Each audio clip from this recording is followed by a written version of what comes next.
Hello बच्चों, आज हम सीटेड पेडागोजी के सबसे important chapter Piaget's cognitive development theory के बारे में बात करेंगे। तो बच्चों, पियाजे क्या बोलते हैं? पियाजे का मानना था कि बच्चे सीखने की प्रक्रिया में सक्रिय भूमिका निभाते हैं, मतलब बच्चे एक्टिव रोल प्ले करते हैं लर्निंग प्रोसेस के अंदर। छोटे बच्चे वैज्ञानिकों की तरह काम करते हैं, जैसे वैज्ञानिक प्रयोग करते हैं, अवलोकन करते हैं और दुनिया के बारे में जानते हैं। वैसे ही बच्चे भी क्या होते हैं? Little scientist. वो भी क्या करते हैं? एक्सपेरिमेंट परफॉर्म करते हैं, ऑब्जर्वेशन करते हैं अराउंड दी वर्ल्ड, मतलब आपके अपने आसपास की दुनिया के बारे में जानने के लिए। नेक्स्ट है,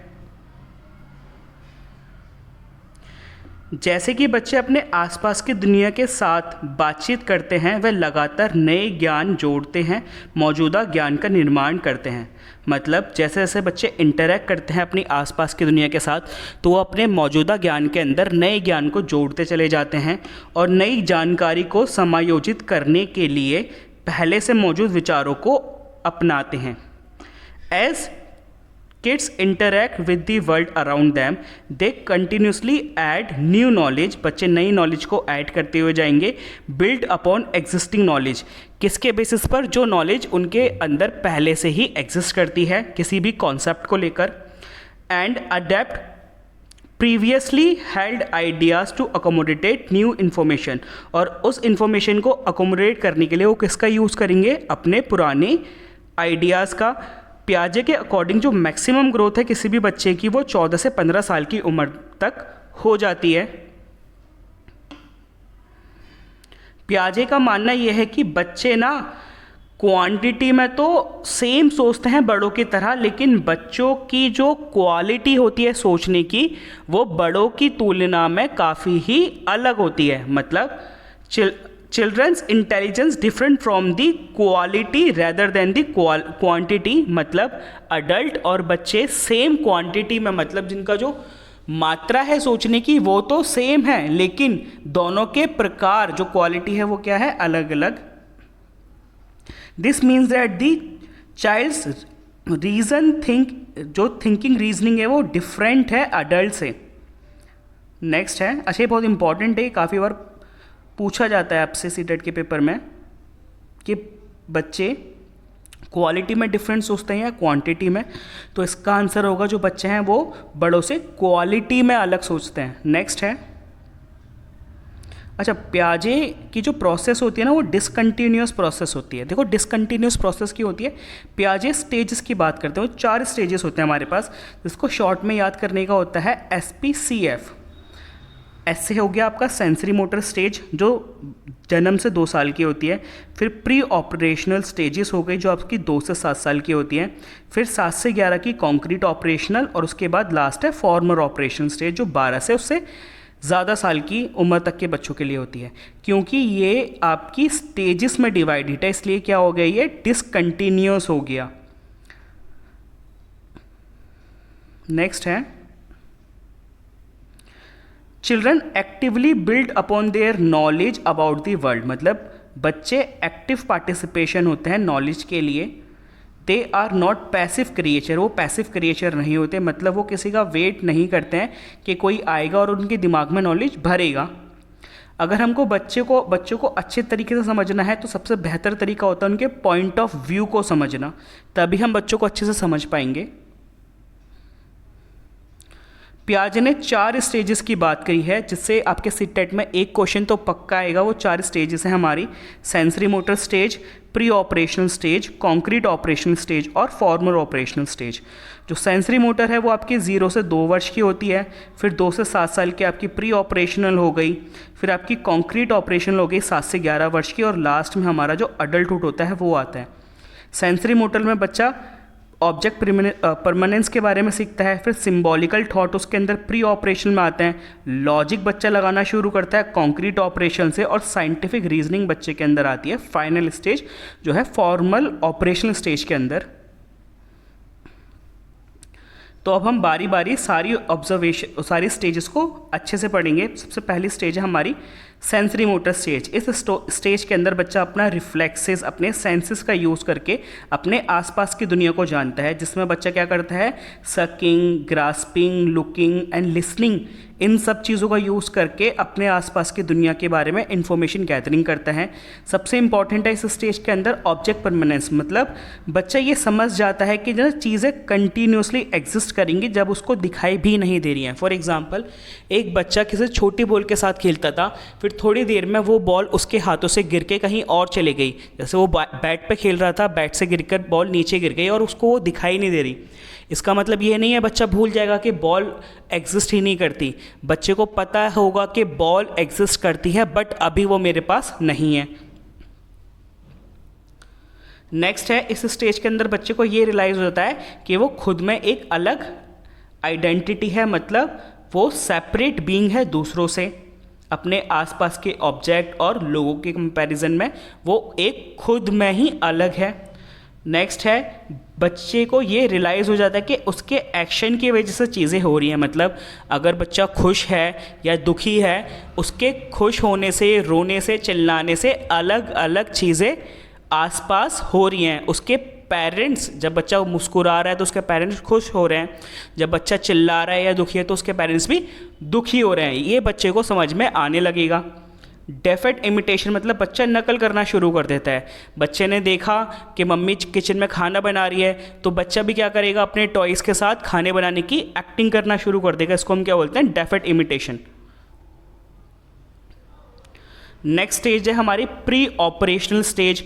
अब क्योंकि ये प्री ऑपरेशनल है तो मतलब बच्चा ऑपरेशंस यूज़ नहीं कर रहा। ऑपरेशन यूज़ नहीं कर रहा, इसका मतलब क्या होता है बच्चों, इसका मतलब होता है बच्चा ना अभी चीज़ें करते समय लॉजिक का यूज़ नहीं कर रहा है, बस वो चीज़ें कर रहा है।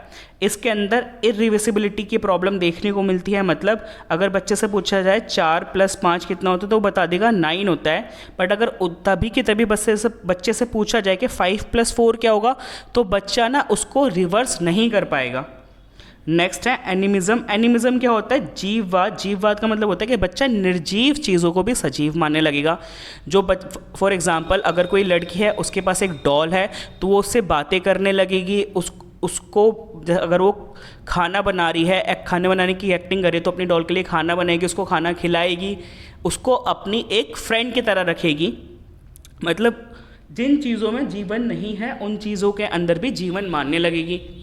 इसको एक और एग्जांपल से समझ सकते हैं कि अगर एक बच्चा बहुत तेज़ भाग रहा था और वो फ्लोर पे गिर गया, उसने देखा, उसको खुश करने के लिए उसके पेरेंट्स ने फ्लोर को मारा और बोलने लगे कि अब तुझे पता चला, तूने हमारे बेटे को हर्ट करा, तुझे कैसा लग रहा है। सेम बच्चा भी क्या करेगा, जाएगा फ्लोर को मारने लगेगा और बच्चा भी सेम चीज़ रिपीट करेगा कि तूने मुझे मारा तो मैं भी तुझे मार रहा हूँ। अब बच्चे को नहीं पता, उस चीज़ के अंदर जान नहीं है, क्योंकि उसने अपने पेरेंट्स को ये करते हुए देखा। तो बच्चे को क्या लगेगा कि इस फ्लोर के अंदर भी क्या है, जान है। नेक्स्ट है, तो एनिमिज्म समझ गए ना आप, क्या होता है, जीववाद। जब बच्चा उन चीज़ों के अंदर भी जीवन देखता है जिनके अंदर जीवन नहीं है। नेक्स्ट है, बच्चा कंजर्वेशन की प्रॉब्लम को समझ नहीं पाता। अब ये क्या होता है, जैसे कि 2 गिलास में पानी है, एक गिलास थोड़ा चौड़ा है और एक पतला है। अब दोनों गिलास में पानी तो सेम है, लेकिन जो पतला गिलास था उसमें पानी का लेवल क्या था, ज़्यादा। तो बच्चा देखिएगा जिसमें भाई लेवल ज़्यादा है ना, उसी के अंदर क्या है, पानी ज़्यादा है। नेक्स्ट है अब हमारे पास, इस स्टेज में बच्चा सिंबल्स का यूज़ करके चीज़ों को रिप्रेजेंट करना या बताना शुरू कर देगा। सिंबॉलिकल थॉट आने शुरू हो जाते हैं। सबसे इम्पॉर्टेंट है, इस स्टेज के अंदर बच्चा ईगो सेंट्रिक हो जाएगा। मतलब बच्चा क्या करेगा, बच्चा ये मानेगा, बच्चा अपने आप से बातें करना शुरू कर देगा धीरे धीरे। जैसे कि डॉल से जब बात कर रहा है, अगर वो गुस्सा हो गया किसी से, तो वो अपने आप में धीरे धीरे खुद से बात करना शुरू कर देगा। अगर उसकी मम्मी ने उसको पीट दिया तो धीरे धीरे बोलना शुरू कर देता है, बच्चा आपने नोटिस करा होगा, मुझे कोई प्यार नहीं करता। वो खुद से ही बातें करने लग जाते हैं। वो क्या होता है, बच्चे क्या हो जाते हैं, ईगो सेंट्रिक हो जाते हैं और वो दूसरों के पर्सपेक्टिव से चीज़ों को समझने की कोशिश नहीं करते। नेक्स्ट है इस स्टेज में बच्चे की लैंग्वेज डेवलपमेंट और थिंकिंग कैपेबिलिटीज़ भी बढ़ती है, लेकिन सिर्फ कॉन्क्रीट टर्म्स के अंदर, मतलब जो चीज़ें बच्चे को दिखाई दे रही हैं ना, बच्चा वो चीज़ अच्छे से समझने लग जाएगा। नेक्स्ट है सेंट्रेशन। बच्चा अपने आप को ना हर चीज़ के केंद्र में रखना शुरू कर देगा, मतलब जो भी चीज़ हो रही है बच्चे को लगेगा सब उसी की वजह से हो रहा है। अगर सारे फैमिली में लोग खुश हैं तो उसकी वजह से खुश हैं, दुखी हैं तो उसकी वजह से दुखी हैं। सेंट्रेशन का मतलब क्या होता है? बच्चा केंद्रीकरण, मतलब अपने आप को हर चीज़ के केंद्र में रखने की कोशिश करेगा। नेक्स्ट स्टेज है द कॉन्क्रीट ऑपरेशनल स्टेज। इस स्टेज के अंदर बच्चे को क्या लगेगा, जो उसकी प्री ऑपरेशनल में कमियां थी ना, उन सब से ओवरकम करना शुरू कर देगा, मतलब वो सारी कमियों से वो अपने आप को बेहतर करना शुरू करेगा। सबसे पहला है, जैसे प्री ऑपरेशन स्टेज में बच्चा लॉजिकल थिंकिंग नहीं लगा पा रहा था, लेकिन कॉन्क्रीट ऑपरेशन के अंदर बच्चा लॉजिकली सोचने लगेगा। जो कंजर्वेशन की प्रॉब्लम थी ना, कि वाटर का लेवल तो सेम था, बट जो पतला वाला ग्लास था उसमें क्योंकि लेवल ज़्यादा था तो उसको लग रहा था कि इस वाले ग्लास के अंदर पानी ज़्यादा है, लेकिन इस वाले स्टेज तक आते आते बच्चे को पता चल जाएगा कि दोनों के अंदर सेम अमाउंट ऑफ वाटर है, चाहे भले ही जो पतले वाले ग्लास है उसका लेवल ज़्यादा क्यों ना हो। नेक्स्ट है, बच्चा चीज़ों को क्लासीफाई करना शुरू कर देगा। जैसे बच्चे को पता होगा ये 4 आपके पास रेक्टेंगल है तो 4 से मैचिंग करनी है, ये 2 आपके पास फ्लावर्स है तो 2 से मैचिंग करनी है। इस तरीके से इस स्टेज के अंदर बच्चा सीरिएशन भी सीख जाएगा, मतलब चीज़ों को सीरीज़ में लगाने से बड़े से छोटे क्रम में या छोटे से बड़े क्रम में चीज़ों को लगाना शुरू कर देगा। नेक्स्ट है, इस स्टेज के अंदर इंडक्टिव लॉजिक आ जाता है बच्चे के अंदर, जो स्पेसिफिक टू जनरल जाता है। अगर मैं आपको इसका एग्जांपल देके समझाना चाहूँ तो मैं ऐसे बोल सकता हूँ कि आपने फॉर एग्जांपल एक क्लास के अंदर एक टीचर है जो 3-4 दिन से लगातार ना पीपीटी से पढ़ा रही है, लगातार डेली आती हैं और वो पीपीटी से पढ़ाती हैं, तो आपके माइंड में ना ये ऑब्जर्वेशन फिट हो जाएगी, मतलब सॉरी ऑब्जर्वेशन नहीं, आपको ये लगेगा कि नेक्स्ट जो क्लास होने वाली है ना उसमें भी मैम किसका यूज़ करेगी, पीपीटी का। ऐसा क्यों? क्योंकि देखो स्पेसिफिकली 2-3 दिन तक तो मैम ने पीपीटी से पढ़ाया, तो जनरली फिर आप क्या सोचोगे, कल वाली क्लास भी किस पे ही होगी, पीपीटी पर ही होगी। अच्छा, अब ये क्लास पीपीटी पे होगी ये ज़रूरी नहीं है, लेकिन एक आप जनरल आइडिया लगा लोगे कि हाँ क्योंकि मैम 2-3 दिन से पीपीटी से पढ़ा रही हैं तो कल भी शायद मैम पीपीटी से पढ़ाएं। नेक्स्ट है, इस स्टेज तक आते आते बच्चा लेस ईगोसेंट्रिक हो जाएगा। उसके बाद है बच्चा माइंड में ही रिवर्स करने लगेगा चीज़ों को। जैसे जब बच्चे से पूछा जाएगा 4 + 5 क्या होता है, बच्चे ने बोला 9, तभी आप बच्चे से पूछोगे अच्छा फिर 5 + 4 क्या होगा, तो बच्चे को पता होगा कि भाई ये भी 9 ही होता है। तो बच्चा चीज़ों को रिवर्स करके भी सीखना शुरू कर देगा। नेक्स्ट है लास्ट स्टेज हमारी फॉर्मल ऑपरेशनल स्टेज। इस स्टेज के अंदर बच्चा डिडक्टिव रीजनिंग यूज़ करने लगेगा। डिडक्टिव रीजनिंग मतलब जनरल से स्पेसिफिक की तरफ जाएगा। इसका भी एग्जांपल लेते हैं। फॉर एग्जांपल आपकी क्लास के अंदर आपके सारे जितने भी स्टूडेंट हैं ना आपकी क्लास के अंदर सबको गिटार बजाना आता है, आपको भी आता है, सबको। किसी ने आपसे आके पूछा कि आपकी क्लास में जो रोहन है उसको गिटार बजाना आता है, तो आप क्या बोलोगे, हाँ उसको भी आता है। अब ऐसा क्या हुआ, जनरली हमारी क्लास में सभी को गिटार बजाना आता था, तो स्पेसिफिकली रोहन को भी तो आता ही होगा। तो फॉर्मल ऑपरेशन स्टेजेस के अंदर क्या होता है, डिडक्टिव रीजनिंग शुरू होती है जो जनरल से स्पेसिफिक तरफ जाती है। इस स्टेज के अंदर बच्चा begins to think abstractly and reason about the hypothetical problem. इस स्टेज के अंदर जो अमूर्त चीज़ें होती हैं ना, जो आपको दिखाई नहीं दे रही हैं, जो काल्पनिक चीज़ हैं, उन चीज़ों के बारे में भी आप क्या करते हो, बातें करना या सोचना शुरू कर देते हो। फॉर एग्ज़ाम्पल अब बच्चे ब्लैक होल, मिल्की वे, स्पेस की बातें, एलियंस की बातें करना शुरू कर देते हैं। इस स्टेज के अंदर बच्चे क्या होता है, moral, philosophical, ethical, social, political issues जो होते हैं इन पर भी अपनी रीजनिंग, एब्स्ट्रैक्ट रीजनिंग देना शुरू कर देते हैं। मतलब इसमें इन सारी चीज़ों के बारे में बच्चे क्या करते हैं, बातें करना शुरू कर देते हैं। जैसे कि नैतिक, दार्शनिक, नैतिक, सामाजिक, राजनीतिक मुद्दों के बारे में अधिक सोचना शुरू करता है, जिसके लिए संवैधानिक और अमूर्त तक की आवश्यकता होती है। अब नेक्स्ट है हमारे पास स्कीमा। स्कीमा बहुत इंपॉर्टेंट है। देखो प्याजे अभी देखो, अब अगर मैं आपसे बोलूँ ना स्कीमा, अगर मैं आपसे बोलूँ पेन, तो ना एक प्री इमेज आपके दिमाग में आ चुकी होगी कि भाई पेन कैसा होता है, एक पतला सा जिससे हम लिख पाते हैं। अगर मैं बोलूँ कार, एक इमेज बन चुकी होगी आपकी आंखों के आपके दिमाग के अंदर कि कार क्या होती है, जिसके 4 पहिए होते हैं, इंजन होता है, ठीक है। अगर मैं आपसे बोलूँ एरोप्लेन, तो आपको पता होगा हाँ एरोप्लेन वो जो हवा में उड़ता है। तो स्कीमा क्या होता है in psychology? Schema is cognitive framework और concept that helps to organise and interpret the information. Schema क्या होता है? एक फ्रेमवर्क होता है जो मदद करता है ऑर्गेनाइज करने में या इंटरप्रेट करने में हमारी इंफॉर्मेशन को। आप ऐसे भी बोल सकते हो वो प्री इमेज जो हमारे माइंड में बनी हुई है किसी भी कॉन्सेप्ट को लेकर।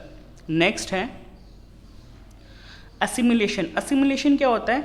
Assimilation is the cognitive process. Assimilation वो कॉग्निटिव प्रोसेस होती है of making new information fit with your existing understanding. मतलब असिमुलेशन वो प्रोसेस होती है जिसके अंदर आप न्यू इंफॉर्मेशन को फिट करते हो किसके साथ? अपनी ऑलरेडी एग्जिस्टिंग नॉलेज के साथ।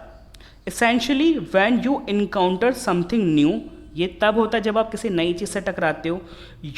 you possess and make sense it by relating to the things that you learn already। और आप उस नई चीज़ को रिलेट करना शुरू कर देते हो उस पुरानी चीज़ से जो आपने पहले देखी हुई है। फॉर एग्जाम्पल आपने एक डॉगी देखा हुआ था, फिर मतलब किसी बच्चे ने एक डॉगी देखा हुआ था, फिर उसको समझ में आता है कि भाई जो डॉगी होता है छोटी हाइट का होता है और उसके 4 पैर होते हैं, एक पूंछ होती है। फिर उसने एक बिल्ली को देखा तो उसको लगेगा वो भी क्या है? डॉगी है। फिर जब उसको बताया जाएगा कि डॉगी अलग है, बिल्ली अलग है, तब उसने क्या करा? उस न्यू इन्फॉर्मेशन को फिट कर लिया अपनी पुरानी इन्फॉर्मेशन के साथ। ये होता है हमारा असिमुलेशन। अब नेक्स्ट है हमारा अकोमोडेशन। अकोमोडेशन के अंदर ना हम चेंज लाते हैं अपनी एग्जिस्टिंग नॉलेज के अंदर। Accommodation is the part of learning process that allow us to change our existing idea in order to take new information। अगर आपको न्यू इन्फॉर्मेशन को ग्रहण करना है या समझना है, उसके लिए आपको अपनी पुरानी इन्फॉर्मेशन में चेंज लाना होगा। For example a child have a scheme of bird. देखो एक बच्चे के दिमाग में ना स्कीम आता है बर्ड को लेकर के, उसके फैदर होते हैं और वो उड़ती है। And then they see a plane. और उसने फिर कुछ दिनों बाद क्या देखा? एक प्लेन देखा। लेकिन उसने देखा कि जो मेरे दिमाग में बर्ड का स्कीमा था उसके अंदर तो उसकी बॉडी पर पूरी तरफ फर लगे हुए थे, पंख लगे हुए थे, बट इसके अंदर तो नहीं लगे हुए। तो तब उसको समझ में आएगा कि जो बर्ड थी वो अलग होती है और जो एरोप्लेन है ना वो अलग होता है। तो उसने अपने स्कीमा को चेंज करा एरोप्लेन के लिए। तो ये क्या होता है? अकोमोडेशन होती है। नेक्स्ट है हमारे पास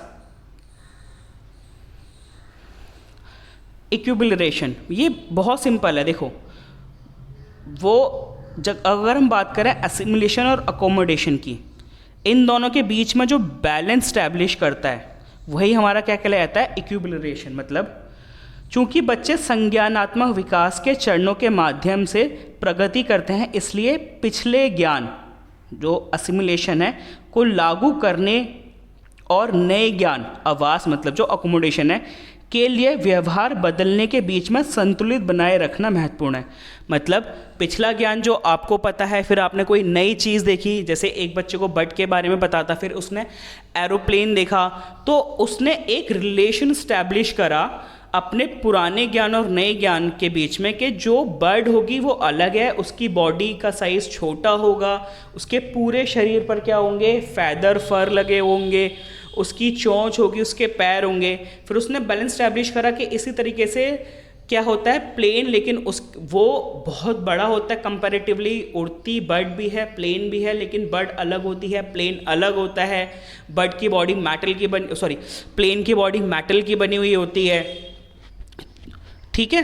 पियाजे believe that all children try to strike a balance between assimilation and accommodation. पियाजे का ये मानना था कि सारे बच्चे बैलेंस स्टैब्लिश करने का ट्राई करते हैं अपनी पुरानी नॉलेज और नई नॉलेज के बीच में।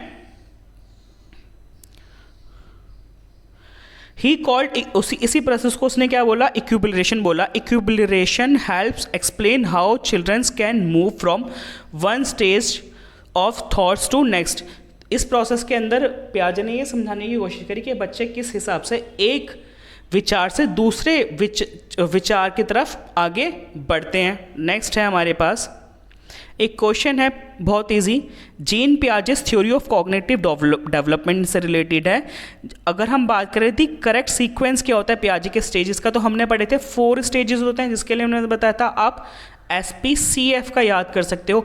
S से हो गया सेंसरी मोटर, P से हो गया प्री ऑपरेशनल, C से हो गया कॉन्क्रीट और F से हो गया फॉर्मल। अगर आप यहाँ पर देखो ये S से शुरू है, P, C और F, ये हमारा राइट आंसर है फर्स्ट। ये नहीं होगा क्योंकि प्री ऑपरेशनल से पहले सेंसरी होता है, फॉर्मल भी नहीं होगा, सेंसरी तो है बट यहाँ पे कॉन्क्रीट है जबकि प्री होना चाहिए, तो हमारा आंसर क्या है इसका, फर्स्ट है हमारा आंसर। नेक्स्ट है, What is term used to describe the process of achieving a balance between assimilation and accommodation? वो प्रोसेस कौन सी होती है जिसकी वजह से बैलेंस स्टैब्लिश होता है किसके बीच में, असिमुलेशन और अकोमोडेशन में। अभी ठीक 1 मिनट पहले पढ़ा है हमने, और वो क्या होता है, इक्विलिब्रेशन हमारा इसका ठीक आंसर है। नेक्स्ट क्वेश्चन है,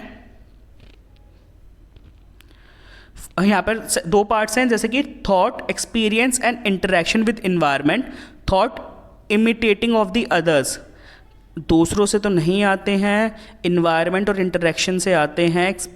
thought, experience and interaction with the environment, तो हमारे यहाँ पर होगा 4th, ओनली 1 इज करेक्ट। बात करते हैं इसकी, अकॉर्डिंग टू जीन पियाजे the theory of cognitive development at which stage do most childrens become capable of solving abstract problem and logical fashion. अच्छा ठीक है, यहाँ पर देखो एब्स्ट्रैक्ट थिंकिंग की बात आ रही है हमारी, तो एब्स्ट्रैक्ट थिंकिंग किस में देखने को मिलती है हमको, फॉर्मल ऑपरेशन के अंदर